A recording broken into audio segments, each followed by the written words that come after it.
Hi there, I'm Kathleen Jasper, and today we are talking about the Praxis PE 5091 test. This is going to be part one, where we go through the blueprint and test specification and talk about our good words, bad words strategy for the PE exam. Let's get started. All right, so many of you need this Praxis PE exam. There are a lot of PE teachers in the education world, and I know you've been waiting for us to publish a book on this. I promise you I'm working on it.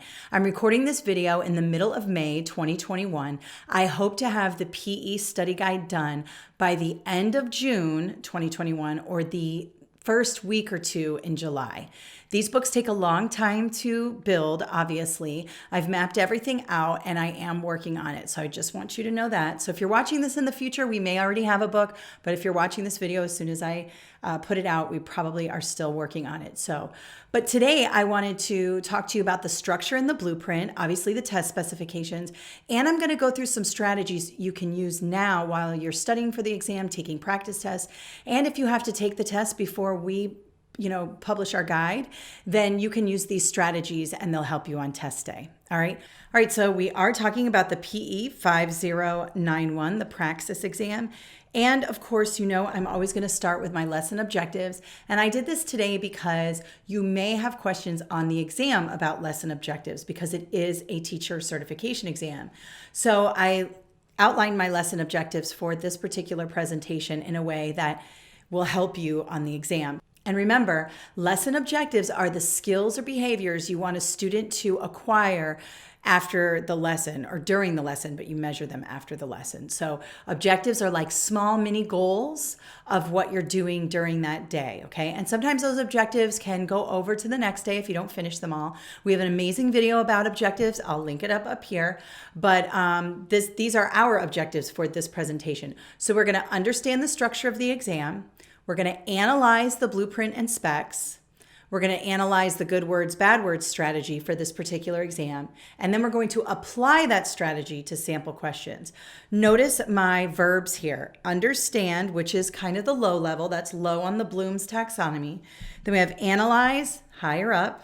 Analyze, higher up, higher skills.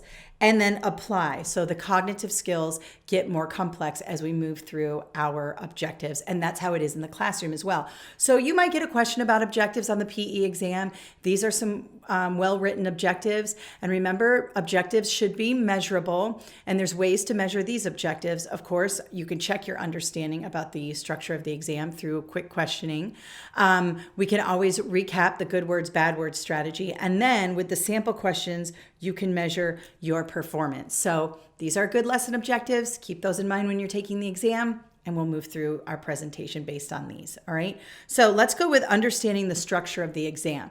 And I'm actually going to link these two together. Understanding the structure of the exam and analyze the blueprint and the test specifications. I call the test specifications the specs. That's just a short word for it, but it's basically the specifics of the test, okay? So when we move over to the ETS study companion, you know that if you've seen any of my videos, that this is the most important document, more important than my study guides or any study guide out there. This is the blueprint of the exam. This is what is on the exam. So you need to be familiar with this document. So if we're analyzing the blueprint here for this particular exam and we're analyzing the specs, our first two objectives for this presentation or this lesson. So as you can see, there are 4 content categories here, and they're represented here in this pie chart. And you can see that they've given you the approximate number of questions and the approximate percentage on the exam. Now, this first part, content knowledge and student growth, it has 36 questions and it's 30% of the exam. And you can see that's bigger than any other part of the exam. So the bulk of the exam is in content category 1. These are going to be questions about physiology, the respiratory system, some of that more scientific knowledge that you need for this particular test. These are hard questions, and I'm going to show you in the specs how you can prepare for those, all right? We're obviously going to build those out in our book, but right now, if you have to take the test before we have the book ready, I'll show you how to use the specs to guide your studies, okay? Then we have content categories 2, 3, and 4, and they're all pretty much evenly distributed. Obviously, content category 4 here, you can see, is the lowest percentage at 20%. But we have management, motivation, and communication here. Then we have planning, instructions, and student assessment. And then the last one is collaboration, reflection, and technology. So they're pretty well distributed. I mean, I wouldn't focus on any one content category and try to like get all the questions you can there. I would make sure that you're grabbing points wherever you can throughout this test. Now, there are 120 questions, so it's a bulky exam. You have 2 hours, and the entire thing is selected response. Good news. No writing, just straight up multiple choice or choose all that applies. Sometimes you'll have one of those. So that's good. And you have plenty of time to do this test, all right? Now let's move into the test specifications. And you can see here that it's labeled that, test specs at the top. This is where they take the content category and they break it down into more specific, hence the word specification, ideas and details and content, all right? So let's take a look at this content, knowledge, and student growth and development. That's that content category one that makes up the bulk of the exam. Now, underneath here, you have all of these more specific things that are on the test. Now, I want you to pay attention whenever you see this little symbol for example or e.g., e.g. That gives you all of these topics here that are very specific. What I recommend you do to study for this exam, and I know a lot of you like to make flashcards or outlines or things like that, I would take, anytime you see this e.g. here, I would take these words and make them into flashcards. Google them, figure out what they mean. Now we have biomechanics, kinesiology, motor development, motor learning. Those are things that you're going to want to know specifically because when they show up here with the EG, that means an example, they're probably going to be in the answer choices on this exam. So it will behoove you to understand all of these terms that are in those parentheses after EG because they're definitely going to be on the test. You can see here summation of forces, force speed relations, torque, these types of words. And when you Google them and when you kind of look them up, make sure you attach them to physical education and you'll get the really good definition that you need for this exam. Notice it's all examples here. Look, components of health-related fitness, skill-related fitness. If you Google skill-related fitness, it's going to have a bunch of information there. Overload progression. There's actually a sample question on this. Metabolic response to exercise. All of those things you have to know. And again, look at this content category. The name of the content category is content knowledge, which means you're going to have to be very aware of all of these, vocab words, what they mean, how they are applied in physical education. Now, the second part of this content category is student growth and development. And you're going to talk about, motor development stages, the learning environment. We've got cognitive, psychomotor, and affective domains. That's a common theme. We're going to go over that in a little bit. That's a common theme on the PE exams. And you can just see that there are all these specific words in this content category. So definitely make sure you know all of those. Make flashcards, look them up, however it is you study, and make sure you know those, okay? Then we get into content category 2, 3, and 4, and those become more of like teaching scenarios. Now, that doesn't mean there's not going to be some content-specific things here. There will be. Some of that content that you need to know about physiology will be embedded in some of these questions, but a lot of these questions are going to be represented in teaching scenarios, and so some of our strategies that we teach for test taking will help you in this part of the exam. So you can see we have management and motivation. We've got organization and allocation of resources, promotion of positive relationships. Now remember, all of the words, all of these words, all of these concepts are good words. So if you are looking through this test specification and you start to see some of these words in the answer choices, I would slow down and really take a look because it might be the correct answer.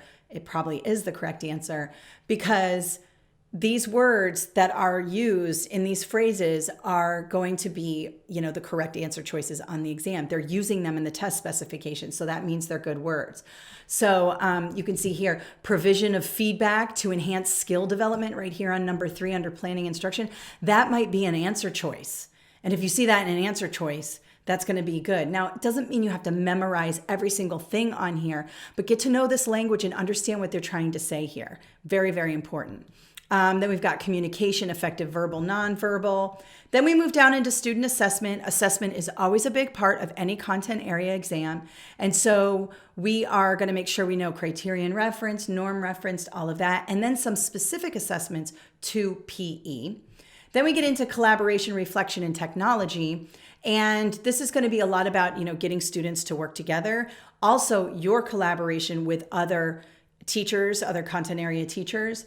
We have reflection here, which is reflection that you do on your practice. We always want to be reflecting on how we do things, but it's also helping students self-reflect about how they feel about sport or what they're learning and things like that. Then, of course, technology. You're a PE teacher. You're going to be using, hopefully, the latest and greatest when it comes to fitness and stuff like that. Now, we do have a lot of practice test questions here, and I'm going to go through some of these with you today. I've pulled them out and put them in my presentation. But one more thing I want to bring your attention to in the test specifications are these study questions at the end, or these discussion questions at the end.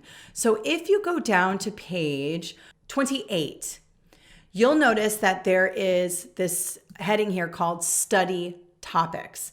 Now, it's basically the test specification copied and pasted here. However, after the section, they have these really good questions here. Right here. What disciplines combine to create the foundation for physical education? What is kinesiology? What is the relationship between kinesiology and biomechanics? So these questions, they're open-ended questions, obviously, but they're here for a reason, probably because they're going to show up on the exam. So understanding these discussion topics and discussion questions is very, very helpful to give you a more critical thinking approach so you can apply that to any question on the exam. Very, very important. I love the booklets that ETS gives out for this portion alone. I mean, all of this, look at all of these really good questions here are just so helpful for when you're studying. If you're a flashcard type of person, you could put these on a flashcard and, or on a Quizlet and make a Quizlet. But these are very, very important. And so I highly recommend before you go in and take the test, you go through these here and you use them to guide how you're going to answer those questions on the exam. Very important. That's all the way down. I think it goes from page 28 all the way to 33. So there's a lot there for you to study. All right, so now we're going to go through this third objective here, analyzing the good words, bad words strategy. Now, if you've done any of my trainings, I focus on the good words strategies because these will help you with those long scenario questions where you're kind of thinking like, well, this could be the right answer and this could be the right answer. Using the good words to focus in on correct answer choices before you even read the question is going to help you do well on this exam. So these good words are specific for PE, but they also go into other certification exams. Now let's talk about this first bullet here, inclusive environment. Now, I want to make it clear that PE is school. It is not competitive sport. And so you are going to be different with students in your PE class than you would be on the track if you are a track coach or a football coach or whatever. Please understand that, yes, competition is healthy and students, need to be able to compete and things like that when they are signed up for a sport. They make the decision to sign up for a competitive sport. PE is different. PE is a requirement for school. So in PE, yes, everyone gets a trophy. Everyone gets celebrated. Everyone is loved and nurtured because that's what school should be. Now on the track, it's a different situation. If you're, prepping for the state meet or you're competing in nationals and things like that, obviously there are winners and losers. And I was a track coach and I was hard on my kids, and that's the way it is in competitive sport. But some of you are going to be PE coaches and, competitive sport coaches. You have to change your hat. When you're in PE, it's loving, inclusive. Everyone gets a trophy. Even if this kid's layup is a total disaster, you know what? He tried. He did a good job. Kids need to be nurtured, loved, motivated in school. Training for nationals, they need to be pushed. They need to understand that there's, a trophy at the end for only one winner, that kind of thing. But in PE, we are loving them, we're nurturing them, and we are not traumatizing them. There are a lot of things in PE that are traumatizing, like dodgeball and fat tests and things like that. We want to stay away from that. We want to be very inclusive and loving, all right? The second bullet here is communicating expectations clearly. Now remember, you're going to be communicating things like rules to games. You're going to be trying to get students to do complex movements with their bodies. So you're going to need to communicate expectations clearly and effectively. And that might be done with a rubric, or that might be done by you modeling the rules or modeling the movements. Anything where students can kind of see it happen, where they understand the expectation, is always going to be good. The next one is using assessment to drive instruction, or assessment data to drive instruction. Very, very important. You're going to take, you're going to have students take physical education tests. You're going to see where they are on a baseline. Maybe, they're writing down their nutrition goals. You might have them start at a starting weight. If you're in the high school, weightlifting class, maybe they're trying to put on weight. So there's always like a baseline. You're making instructional decisions along the way, just like you would as a reading teacher or a math teacher. Same thing here.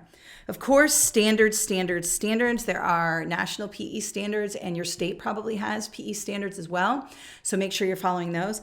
Differentiation, oh yes, very important, because you have students who are tall, skinny, stocky, heavier, athletic, not so athletic, students with disabilities, students with learning disabilities, students with exceptionalities, high achieving, super competitive. I mean, you've got them all. Sometimes you got 100 kids in a class as a PE teacher. So you've got them all, and you've got to differentiate. If anybody says, oh, PE isn't like a real content area, I always say you are so wrong. PE is like differentiation on steroids, and PE makes it possible for the rest of the classes to be within 25 to 30 people. The only way that we can put 25 kids in a class is because we have PE, where we can put 100 kids in a class.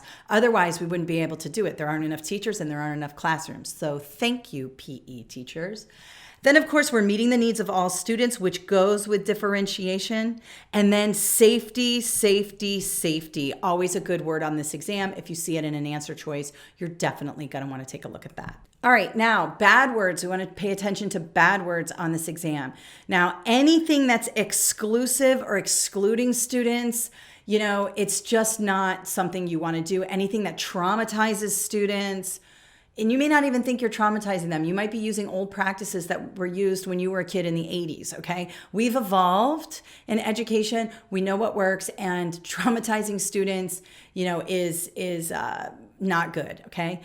Anything using old or traditional methods, not that traditional methods aren't great, but usually on this exam, traditional methods are kind of linked to like an old school way of thinking without, adapting or evolving your instruction. So check out and see the way it's used, but I've seen it on the practice test used kind of negatively, all right? Anything related to things making students feel bad, fat tests, dodgeball, using students as targets and throwing balls at them. That's not a good situation, okay? Yes, I know we played dodgeball in the 80s and the 90s, and everybody had to go through it, but guess what? We've learned that it's traumatizing, and we don't want to do it. Please do not play dodgeball in your PE class. It is fun for the athletic kids and complete and total hell for the not athletic kids, okay? Anything about writing rules over and over again, or reading the rules over and over again, when it comes to rules of a game, students learn best by doing, right? So, or by watching you do it. So when it comes to rules, modeling is good. Moving through the rules is good. Writing them over and over again, or writing an essay about rules, is not good. And then, of course, anything that sounds negative is probably not the correct answer. Remember, it's going to be positive, loving environment where you're motivating everybody, even the kid who can't even skip, or whatever, dribble a ball, whatever it is. You're always going to be motivating those students too. And you're going to be challenging your high achieving, highly athletic kids and everybody in between. So make sure you keep the good words in mind when you're looking for correct answer choices, and use the bad words to eliminate answer choices you want to avoid on the exam. Thank you so much for watching part 1 of our Praxis PE 5091. If you like this video, give us a thumbs up, subscribe, and don't forget to hit the notifications button so you're notified when we upload new content. Thank you so much for watching, and have an awesome day.